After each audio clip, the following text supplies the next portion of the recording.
सबसे best opportunity आपके पास होती है कि आप किसी भी क्रूज कंपनी में जा सकते हैं। दोस्तों यही एक डिपार्टमेंट है जहां पे आप लोग 1-2 साल का एक्सपीरियंस लेके इतनी जल्दी आप लोग इंटरनेशनल सेक्टर में काम कर सकते हैं और अपने आप को कहीं बाहर एक्सप्लोर कर सकते हैं। और क्रूज में आपकी जो स्टार्टिंग सैलरी होगी वो मिनिमम 1 लाख रुपए स्टार्टिंग होती है। आप बीसीएस सर्टिफाइड इंस्ट्रक्टर और ट्रेनर बन सकते हैं। इसमें बहुत अच्छी पेमेंट मिलती है, 1 लाख प्लस ही रहती है सबकी। अब इसमें प्लस पॉइंट ये है कि जिन भी लोगों का एक सपना है फ्लाइट डिस्पैचर बनने का, ठीक है, तो आप लोग as a ramp staff join कर। जय हिंद दोस्तों, आज का ये वीडियो बहुत ही ज्यादा इंपॉर्टेंट है एयरलाइंस एयरपोर्ट जॉब से रिलेटेड। क्योंकि दोस्तों आसमान में उड़ते हुए जहाजों को देखकर कहीं ना कहीं आप लोगों को मन करता होगा कि मुझे भी एयरपोर्ट या एयरलाइंस में अपना करियर बनाना चाहिए।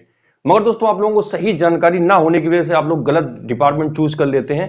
फिर जब जैसे जैसे आप लोग वहां पे 4-5 साल बिताते हैं फिर उसके बाद आपको रियलाइज होता है कि काश मुझे इस बारे में जानकारी होती तो मैं ये डिपार्टमेंट ज्वाइन कर लेता।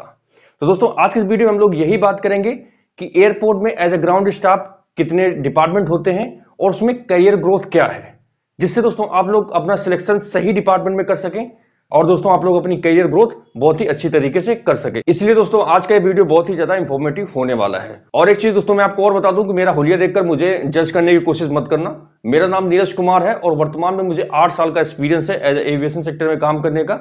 इसलिए दोस्तों मैं जो आपको जानकारी दूंगा बहुत ही ऑथेंटिक दूंगा और बहुत ही आपके काम की जानकारी दूंगा। वैसे भी दोस्तों मैं ज्यादा दिखावा करता नहीं हूं, जो करता हूं मैं सॉलिड काम करता हूं जिससे लोगों का फाइनली सिलेक्शन हो और फायदा मिले।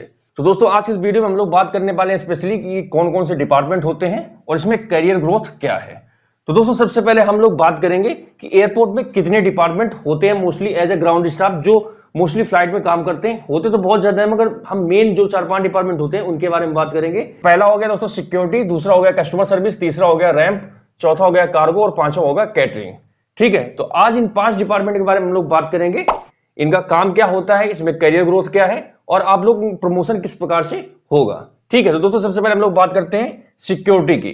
तो दोस्तों अगर आपका सिलेक्शन सिक्योरिटी डिपार्टमेंट में होता है तो आपकी जो सबसे शुरुआती पोजीशन होगी वो ऑफिसर होती है। दोस्तों अलग अलग एयरलाइंस में इसको अलग नामों से जाना जाता है, जैसे कि कई एयरलाइंस में इसको एजेंट भी बोलते हैं, सिक्योरिटी एजेंट बोलते हैं, कई एयरलाइंस में सिक्योरिटी ट्रेनिंग भी उसको बोलते हैं। ये तीनों एक ही है, सिक्योरिटी ऑफिसर, सिक्योरिटी एजेंट और सिक्योरिटी ट्रेनिंग, ये तीनों एक ही है, बस वो अलग अलग एयरलाइंस में अलग अलग नाम से पुकारा जाता है, इसलिए आपको कंफ्यूज नहीं होना है। ठीक है, तो जैसे ही आपने ऑफिसर ज्वाइन करेंगे आप लगभग 1 साल बाद एग्जीक्यूटिव बन जाएंगे। ठीक है, उसके लगभग 18 महीने बाद आप सीनियर एग्जीक्यूटिव बन जाएंगे। फिर आप एज ए सीनियर एग्जीक्यूटिव 3 साल काम करेंगे, उसके बाद आप एएम असिस्टेंट मैनेजर बन जाएंगे और लगभग 3 साल और काम करने के बाद आप लोग मैनेजर बन जाएंगे, जिसको हम लोग एयरपोर्ट मैनेजर भी बोलते हैं, एपीएम भी कहते हैं। ठीक है, अब बात आती है कि इनका काम क्या होता है। तो दोस्तों मैं आपको बता दूं एयरपोर्ट में जितने भी सिक्योरिटी फंक्शन होते हैं, चाहे वो पैसेंजर सर्विस से रिलेटेड हो, चाहे पैसेंजर का सामान हो, चाहे कोई कंपनी की इंफॉर्मेशन हो, कुछ भी हो, इनकी सेफ गार्डिंग करना। ठीक है, safeguarding of civil aviation against the act of unlawful interference. ठीक है, गैर कानूनी हस्तक्षेप कृत्यों से नागर विमानन की सुरक्षा करना, यह मुख्य काम होता है सिक्योरिटी स्टाफ का।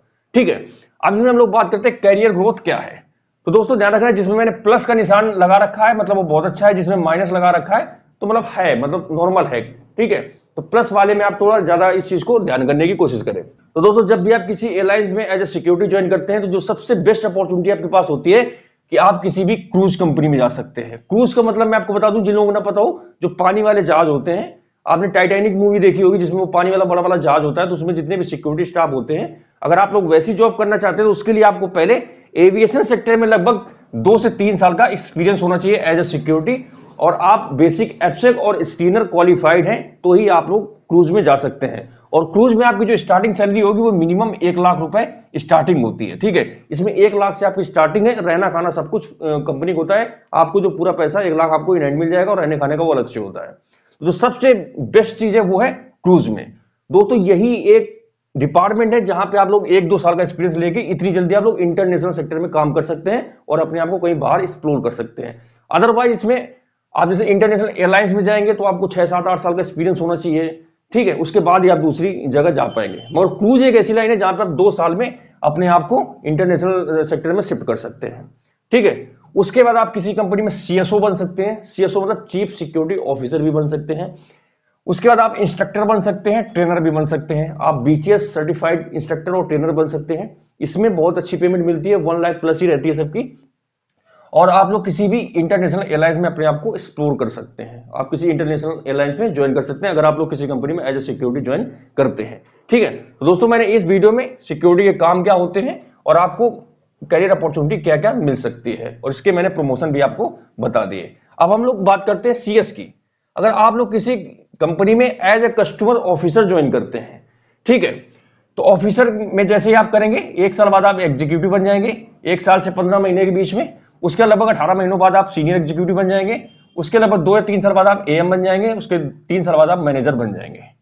ठीक है, इतना करने के बाद दोस्तों इसमें आपका प्लस पॉइंट क्या है कि आप कैबिन क्रू बहुत ही इजीली बन सकते हैं। अगर आप as a ground staff join करते हैं किसी कंपनी में, 2-3 साल आपने बढ़िया काम किया, आपने कम्युनिकेशन स्किल्स अपना बेहतर कर लिया, एयरपोर्ट के बारे में थोड़ा नॉलेज ले दी, तो आप किसी भी इंटरनेशनल एयरलाइंस में या फिर जो डोमेस्टिक एयरलाइंस होती है वहां पे कभी भी फ्रेशर कैबिन क्रू की वैकेंसी निकलती है तो आप लोग वहां पे जाके एज ए कैबिन क्रू भर्ती हो सकते हैं।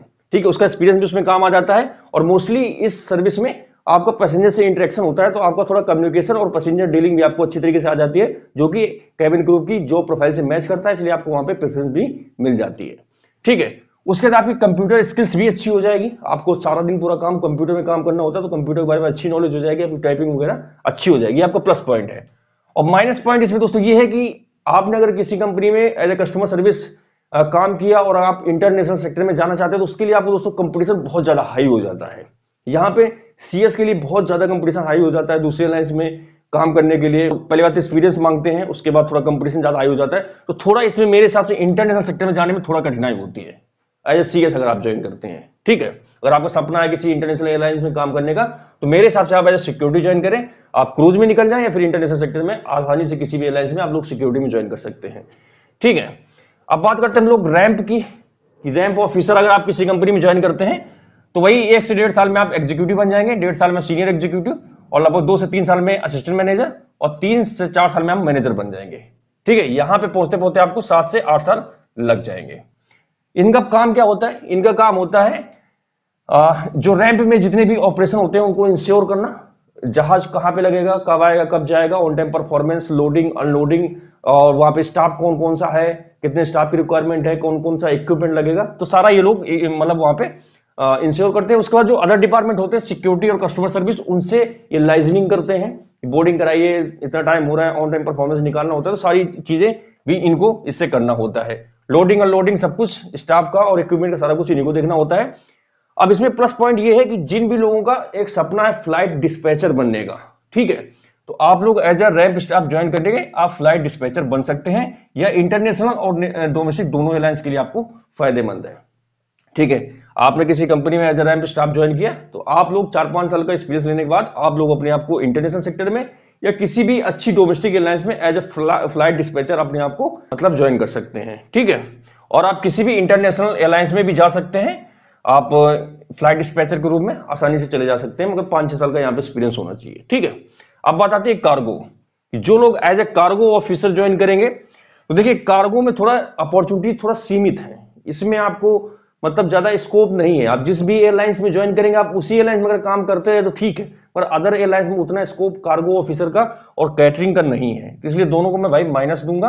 तो आप लोग ये ज्वाइन करने के बाद थोड़ा देख लेना। इन 3 में स्कोप तो अच्छा है, मगर सबसे अच्छा मेरे हिसाब से तो मुझे जो लगता है वो सिक्योरिटी में है, उसके बाद कस्टमर सर्विस में है, और तीसरा ये जो रैंप में है, चौथा है आपका कार्गो में। अब मैं कार्गो को बता देता हूँ काम क्या होता है। पहले मैं आपको बता दूं कार्गो में पोजीशंस कौन कौन सी होती है। Cargo officer, executive, senior executive, am और मैनेजर। ठीक है, इसमें भी 7-8 साल का पूरा प्रोसीजर है। उसके बाद इसमें कार्गो को रिसीव करना और डिस्पैच करना। जो बंदा कार्गो ऑफिसर ज्वाइन करता है तो उसकी ड्यूटी हमेशा कार्गो में ही रहती है, उसका पैसेंजर से कोई इंटरेक्शन कभी भी नहीं होता है। ठीक है, उसका मेन काम होता है फ्लाइट में जो कार्गो आया उसको ले जाके वेयर हाउस में रख देना और वहां से कार्गो उठा के फ्लाइट में ले आना, जो वहां पे स्टाफ होता है उसको हैंड ओवर दे देना। ठीक है, और जो लाइजनिंग होती है सिक्योरिटी से उसको लाइजनिंग करना होता है, जो कार्गो किस प्रकार से स्कैन होगा सारा कुछ उसको बताना होता है, कितने पॉकेट है, सारी चीजें ये कार्गो स्टाफ ही करता है। तो इसका काम मेन ग्राउंड पे रहता है, पैसेंजर से इंटरेक्शन इसका हो नहीं पाता है, तो उतना इसको मेरे हिसाब से मौके इसको कम ही मिलते हैं। अदर एयरलाइंस में अगर आप लोग ज्वाइन करना चाहते हैं तो इसमें माइनस पॉइंट दूंगा। इसमें आप बहुत रेयर ही होगा कि आप अदर एयरलाइंस में ज्वाइन कर जाएं अगर आपने किसी कंपनी में as a cargo staff join किया है।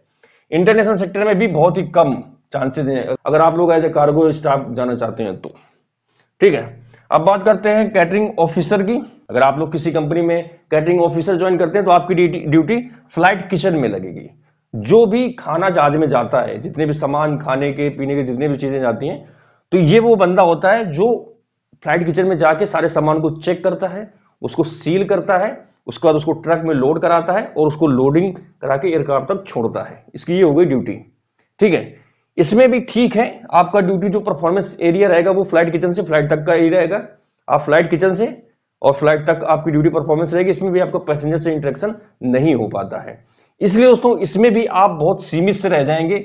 आपने अगर जिस कंपनी में ज्वाइन किया आप उसी कंपनी में ही काम करते रहे तो ठीक है। अगर आप लोग किसी दूसरी कंपनी में या इंटरनेशनल सेक्टर में कहीं आप अपने आप को एक्सप्लोर करना चाहते हैं तो बहुत मुश्किल है। तो दोस्तों मैं आप लोगों को सलाह दूंगा कि अगर आप लोग एविएशन सेक्टर में आके अपने आप को एक्सप्लोर करना चाहते हैं, कहीं अच्छी जगह ले जाना चाहते हैं, ऊंचाइयों तक पहुंचना चाहते हैं, तो दोस्तों सबसे पहले आप लोग जो सबसे जल्दी अगर आप लोग कहीं अपने देश से बाहर जा सकते हैं तो वो है सिक्योरिटी। सिक्योरिटी में आइए भैया, 2 साल 3 साल का एक्सपीरियंस लीजिए, उसके बाद आप क्रूज का इंटरव्यू दीजिए। ठीक है, इसमें बहुत ही इजीली सिलेक्शन हो जाता है। क्रूज में बहुत ही इजीली सिलेक्शन हो जाता है। ठीक है, अगर आप लोग डिमांड करेंगे कि क्रूज में सिलेक्शन किस प्रकार से होता है, कैसे क्वेश्चन पूछे जाते हैं, उसका प्रोसीजर क्या है, तो उस पर भी एक मैं सेपरेट वीडियो बनाऊंगा, फिर आगे मैं आपको बताऊंगा। क्योंकि क्रूज में दोस्तों अपॉर्चुनिटीज बहुत हैं। इसमें आप जाते हैं तो मिनिमम वहां पे आपकी 1 लाख से स्टार्टिंग सैलरी होती है, रहना खाना वो सब कंपनी देती है, इसमें आपको कुछ नहीं देना पड़ता है। इसमें दोस्तों आपका जैसे साल में 12 महीने होते हैं तो 8 या 9 महीने आपकी ड्यूटी होती है, 3 महीने करीब छुट्टी मिलती है।